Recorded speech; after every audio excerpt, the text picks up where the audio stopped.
नमस्कार, मैं रविश कुमार। क्या हम पाकिस्तान को कश्मीर और आतंकवाद के साए से अलग देखने लगे हैं? क्या अब बार बार कश्मीर या आतंकवाद पर लौटना शर्त नहीं रहा? ऐसा क्यों है कि अनौपचारिक मुलाकातों की अहमियत बढ़ने लगी है?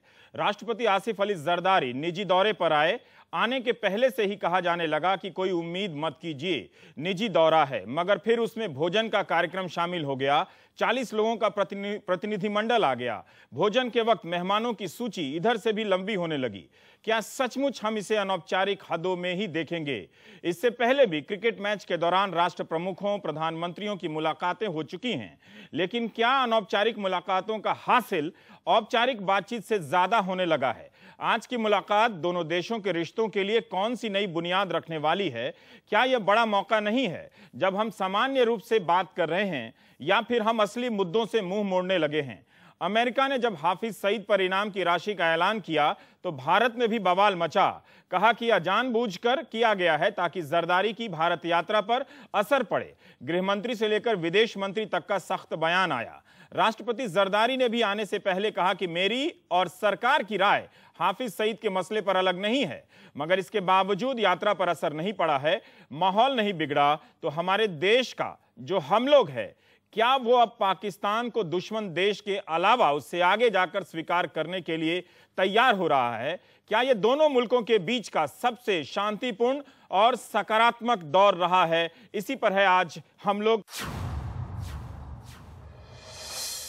क्या प्रधानमंत्री मनमोहन सिंह को पाकिस्तान जाना चाहिए? नहीं, क्यों जाए बताइए। मेरा तो मतलब है कि आप टूरिस्ट बन के जाइए, हाँ, या किसी आप जहाँ उनका गांव है वो वैसे चले जाएं, गांव में चले जाएं, हाँ, ऐसे घूम घाम के आ जाएं, हाँ, एक आध जो मंदिर अभी बचे हुए हैं वहां जाके पूजा अर्चना करके आए, गुरुद्वारे जाएं, ये करें। लेकिन बातचीत करने का कोई मतलब नहीं।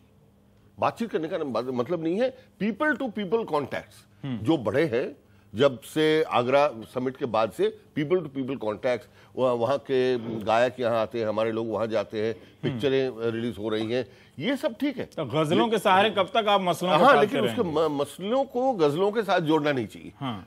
मसले अपनी जगह पर, गजल अपनी जगह पर। तो ये हम अगर मान लें तो फिर हमारे आम पाकिस्तानी से पर फिर लोग सवाल करेंगे कि जब वाजपेयी जी जा सकते हैं इतने तनावों के बाद, इतना सब कुछ होने के बाद गए, तो मनमोहन सिंह क्यों ना जाएं? नहीं, उसमें एक बहुत बड़ा मकसद हासिल हुआ उनका। वहां पर जो लाहौर डिक्लेरेशन था, लाहौर डिक्लेरेशन में ये स्पष्ट कहा गया कि पाकिस्तान अपनी धरती को, अपनी जमीन को कि आतंकवाद के लिए कभी किसी को इस्तेमाल करने नहीं देगा। लेकिन मुशर्रफ साहब उसका पालन नहीं कर पाए। पाकिस्तान की धरती आज भी आतंकवाद के लिए इसका प्रयोग हो रहा है। मैं ये जानना चाहता हूं कि जब दोनों देशों एक सेकंड, मैं समझता हूं कि कोई देश अगर इतिहास से कोई सबक ना सीखे तो उसको बार बार आपको रिपीट करते ही रहना पड़ेगा। You don't learn from history और बाउंड टू रिपीट। पर यही तो हमारा हिस्ट्री है कि एक बार टकराव का वक्त होता है, एक बार बातचीत का वक्त होता है, एक बार अविश्वास का वक्त होता है, एक बार विश्वास का वक्त होता है।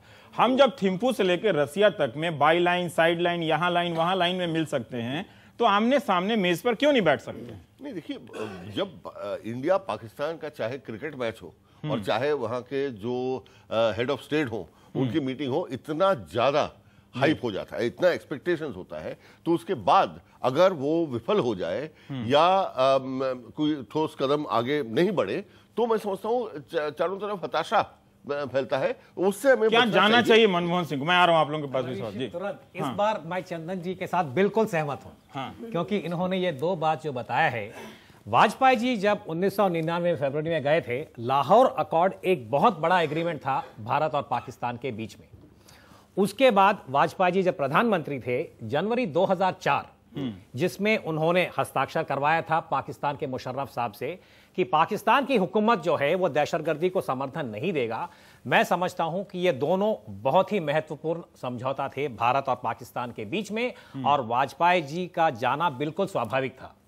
परंतु अभी, क्योंकि आपने हाइप की बात की, और आपके सामने रविश, मैं ये भी कहना चाहता हूं कि हाइप अगर होता है तो आप जैसे लोगों की वजह से, कि मुझे तो लगता है मैं काफी डाउन प्ले कर रहा हूं कि जरदारी साहब के विजिट के ऊपर मैं सवेरे से देख रहा हूं। मैंने मजाक में कहा कि ये एक प्रकार का कारपेट बॉम्बिंग है हमारे टेलीविजन का, क्योंकि वो लाहौर से निकले हैं नहीं निकले हैं, क्या पहने हैं, क्या क्या खा रहे हैं, क्या खा रहे हैं, ये सब हमने उसको कवरेज दिया है। का इंटरव्यू नहीं हुआ है, बाकी गुस्तावा से लेकर पनीर जलफरेजी और बहुत सारे ऐसे नाम से लगा हमने तो अब तक की जिंदगी में खाए भी नहीं और हमारे हुक्मरान वो खाकर क्या साबित करना चाहते हैं। तो ये खैर के लिए हम जैसे नागरिक की जिम्मेदारी नहीं है। पर प्रधानमंत्री मनमोहन सिंह साहब अगर जाएंगे, उन्होंने यही कहा कि अगर कोई सॉलिड एग्रीमेंट हो सकता है तब जाएंगे, तो उसमें तो मेरे ख्याल से उनको हमें रोकना नहीं चाहिए।